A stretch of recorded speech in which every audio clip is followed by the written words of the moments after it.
ಬೆಂಗಳೂರಲ್ಲಿ Rameswaram cafe blast ಪ್ರಕರಣದಲ್ಲಿ ಆ ಬಾಂಬ್ ಇಟ್ಟ ಉಗ್ರ ಎಲ್ಲಿ ಹೋದ, ಬಳ್ಳಾರಿಗೆ ಹೋದ ಅನ್ನುವಂಥದ್ದು ಗೊತ್ತಾಗಿರುವಂಥದ್ದು. ಅಲ್ಲಿಂದ ಮುಂದೆ ಆತ ಕಲಬುರಗಿಗೆ ಹೋಗಿದ್ದಾನ. ಹಾಗಾದ್ರೆ NIA ಸಮಗ್ರವಾಗಿ ತನಿಖೆ ಮಾಡ್ತಾ ಇದೆ. ಆತನ ಸಂಚಲನದ ರೂಟ್ ಮ್ಯಾಪ್ ಅನ್ನ NIA ಸಮಗ್ರವಾಗಿ ಶೋಧನೆ ಮಾಡ್ತಾ ಇದೆ. ಬಳ್ಳಾರಿಯಿಂದ ಅನಂತರ ಕಲಬುರಗಿಗೆ ಹೋದನ ಶಂಕಿತ, ಅಲ್ಲಿಂದ ಮುಂದೆ ಎಲ್ಲಿ ಹೋದ,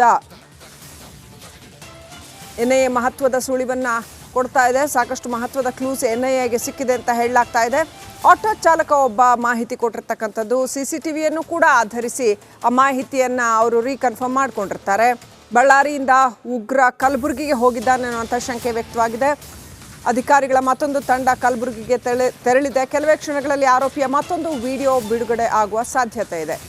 NIA ಅಧಿಕಾರಿಗಳು ಇನ್ನೊಂದು ವಿಡಿಯೋ ರಿಲೀಸ್ ಮಾಡೋ ಚಾನ್ಸ್ ಇದೆ ಸದ್ಯದಲ್ಲೇ. ಎಲ್ಲೆಲ್ಲಿ ಹೋಗಿದ್ದಾನೆ, ಆತ ಯಾವ ರೀತಿಯಲ್ಲಿ ಸಂಚರಿಸಿದ್ದಾನೆ ಅನ್ನುವಂಥದ್ದು ಸಂಪೂರ್ಣ ಆತನ ಚಲನವಲನದ CCTV ಫುಟೇಜ್ಗಳು ಸಿಕ್ಕಿದ್ದಾವೆ. ಒಂದು ಕಡೆಯಿಂದ ಮತ್ತೊಂದು ಕಡೆ, ಒಂದು ಊರಿನಿಂದ ಮತ್ತೊಂದು ಆತ ಹೇಗೆ ಟ್ರಾವೆಲ್ ಮಾಡಿದ್ದಾನೆ, ಬಸ್ನಲ್ಲಿ ಟ್ರಾವೆಲ್ ಮಾಡಿರ್ತಕ್ಕಂಥದ್ದು, ಅದು ಎಲ್ಲ CCTV ಫುಟೇಜ್ಗಳು ಸಿಕ್ಕಿದ್ದಾವೆ ಅಂತ ಹೇಳಲಾಗ್ತಾ ಇದೆ. ಸಾಕಷ್ಟು ಮಹತ್ವದ ಮಾಹಿತಿ ಈ ವಿಚಾರದಲ್ಲಿ NIAಗೆ ಲಭ್ಯ ಆಗಿದೆ. ಅದನ್ನು ಅವರು ಅದೇ ರೀತಿಯಲ್ಲಿ ಬಹಿರಂಗಗೊಳಿಸ್ತಾ ಇದ್ದಾರೆ. ಬಳ್ಳಾರಿ ಮಾಡ್ಯೂಲ್ ಅಂತ ಹೇಳಲಾಗ್ತಾ ಇತ್ತು. ಇದು ಕೂಡ ಬಳ್ಳಾರಿ ಮಾಡ್ಯೂಲ್ಗೆ ಸೇರಿರ್ತಕ್ಕಂಥ ಒಂದು ಕೃತ್ಯ ಆಗಿರಬಹುದು ಅನ್ನೋಂಥ ಶಂಕೆ ವ್ಯಕ್ತ ಆಗ್ತಾ ಇತ್ತು. ಇದೀಗ ಕಲಬುರಗಿಯಲ್ಲೂ ಕೂಡ ತನಿಖೆ ಮಾಡ್ತಾ ಇದ್ದಾರೆ. ಏನೇನು ಆಗ್ತಾ ಇದೆ ಅನ್ನುವಂಥದ್ದನ್ನ ನಾವು ನೋಡಿದ್ರೆ ಸಮಗ್ರವಾಗಿ NIA ತನಿಖೆ ಮಾಡ್ತಾ ಇರೋದು ಗೊತ್ತಾಗ್ತಾ ಇದೆ. ಇನ್ನಷ್ಟು ಅಪ್ಡೇಟ್ ಪಡ್ಕೊಳ್ಳೋಣ. ನಮ್ಮ ಪ್ರತಿನಿಧಿ ರೇಣುಕಾರಾಧ್ಯ ನೇರ ಸಂಪರ್ಕದಲ್ಲಿದ್ದಾರೆ. ರೇಣುಕಾರಾಧ್ಯ, ಅಲ್ಲಿ ಬಳ್ಳಾರಿ ಮಾಡ್ಯೂಲ್ ಬಗ್ಗೆ ಚರ್ಚೆ ಮಾಡ್ತಾ ಇದ್ವಿ ನಾವು ಬೆಳಗ್ಗೆ. ಸೊ ಈಗ NIA ಆತ ಬಳ್ಳಾರಿಯಿಂದ ಮುಂದೆ ಕಲಬುರಗಿ ಹೋಗಿದ್ದಾನೆ ಅನ್ನೋವಂಥದ್ದನ್ನು ಕೂಡ ಟ್ರ್ಯಾಕ್ ಮಾಡ್ತಾ ಇದೆ ಅನ್ನೋವಂಥದ್ದು. ಸರಿ, ಆತ ಈಗ ಬೇರೆ ದೇಶಗಳಿಗೆಲ್ಲಾದರೂ ಹೋಗಿರ್ಬೋದಾ, ಅಥವಾ ಆತನನ್ನು ಹಿಡಿಯೋದಕ್ಕೆ ಇನ್ನೂ ಎಷ್ಟು ಸಮಯ ಬೇಕಾಗ್ಬೋದು, ಅಥವಾ ಇವರ ಒಂದು ಕಾರ್ಯಾಚರಣೆ ಯಾವ ರೀತಿಯಲ್ಲಿ ನಡೀತಾ ಇದೆ ಪೊಲೀಸರದ್ದು ಅಥವಾ NIAದು? ಒಂದು ಪಾಯಿಂಟ್ ನಂಬರ್ 2, ಬಳ್ಳಾರಿ ಮಾಡ್ಯೂಲ್ ಏನಂತ ಹೇಳಿದ್ರಿ ನೀವು, ಆದರೆ ಅದರ ಹಿಂದೆ ಯಾರಿದ್ದಾರೆ, ಈಗಲೂ ಏನಾದರೂ ಅದು ಜೀವಂತ ಇದೆಯಾ, ಅಥವಾ ಅವರು ಬಳ್ಳಾರಿಯಲ್ಲಿ ಆ ಥರ ಚಟುವಟಿಕೆಗಳನ್ನು ಮಾಡ್ತಾರಾ, ಅಥವಾ ಬಳ್ಳಾರಿಯನ್ನು ಸೆಂಟರ್ ಆಗಿ ಇಟ್ಕೊಂಡು ಮಾತ್ರ ಬೇರೆ ಕಡೆಗಳಲ್ಲಿ ಆ ಥರ ಚಟುವಟಿಕೆಗಳನ್ನು ಮಾಡ್ತಾರಾ?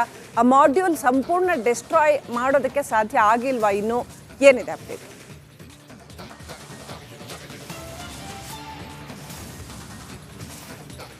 ಖಂಡಿತ ಶ್ರೀಲಕ್ಷ್ಮಿ, ಏನು ಬಳ್ಳಾರಿಯಲ್ಲಿ ಶಂಕಿತ ಆರೋಪಿ ಓಡಾಟ ಮಾಡ್ತಾ ಇದ್ದ ಅನ್ನುವ ಮಹತ್ವದ ಸುಳಿವು NIAಗೆ ಸಿಕ್ಕ ಬಳಿಕ ಸಾಕಷ್ಟು ತನಿಖೆಯನ್ನು ಮಾಡಿದರು. ಬಳ್ಳಾರಿ ಒಂದರಲ್ಲೇ 180ಕ್ಕೂ ಹೆಚ್ಚು CCTVಗಳನ್ನು ಪರಿಶೀಲನೆ ಮಾಡಿರ್ತಕ್ಕಂಥ NIA ತಂಡಕ್ಕೆ ಮಹತ್ವದ ಸುಳಿವು ಈಗ ಸಿಕ್ಕಿರ್ತಕ್ಕಂಥದ್ದು.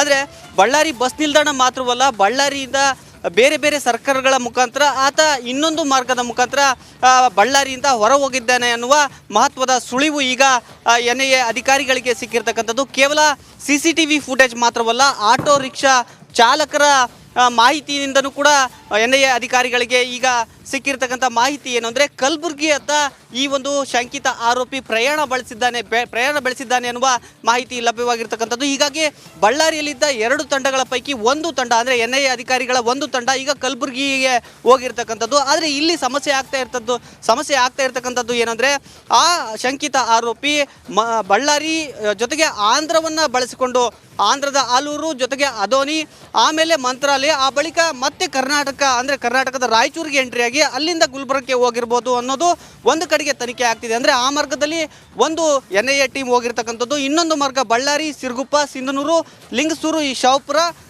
ಈ ಮಾರ್ಗದಲ್ಲಿ ಕೂಡ NIA ಅಧಿಕಾರಿಗಳ ಒಂದು ತಂಡ ಹೋಗಿರ್ತಕ್ಕಂಥದ್ದು. ಹೀಗಾಗಿ ಸಾಕಷ್ಟು ಪರಿಶೀಲನೆ ನಡೀತಾ ಇದೆ.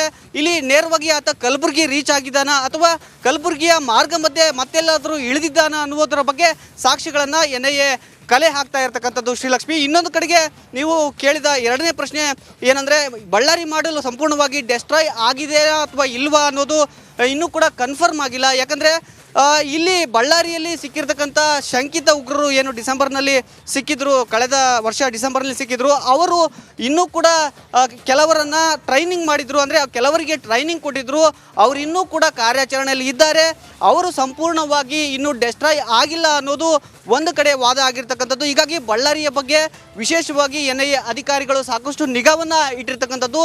ಇನ್ನೂ ಕೂಡ ಬ್ಯಾಕ್ ಎಂಡ್ನಲ್ಲಿ NIA ಅಧಿಕಾರಿಗಳು ಬಳ್ಳಾರಿಯ ಮೇಲೆ ಹದ್ದಿನ ಕಣ್ಣನ್ನು ಇಟ್ಟು ಒಂದು ತನಿಖೆಯನ್ನು ನಡೆಸ್ತಾ ಇರ್ತಕ್ಕಂಥದ್ದು. ಕೇವಲ ರಾಮೇಶ್ವರಂ ಬಾಂಬ್ ಕೆಫೆ ವಿಚಾರ ಮಾತ್ರವಲ್ಲ ಶ್ರೀಲಕ್ಷ್ಮಿ, ಬಳ್ಳಾರಿಯಲ್ಲಿ ಏನು 4 ಜನ ಆರೋಪಿಗಳು ಸಿಕ್ಕಿದ್ರು ಆ ವಿಚಾರಕ್ಕೂ ಕೂಡ ತನಿಖೆ ಇನ್ನೂ ಕೂಡ ನಡೀತಾ ಇರ್ತಕ್ಕಂಥದ್ದು ಶ್ರೀಲಕ್ಷ್ಮಿ.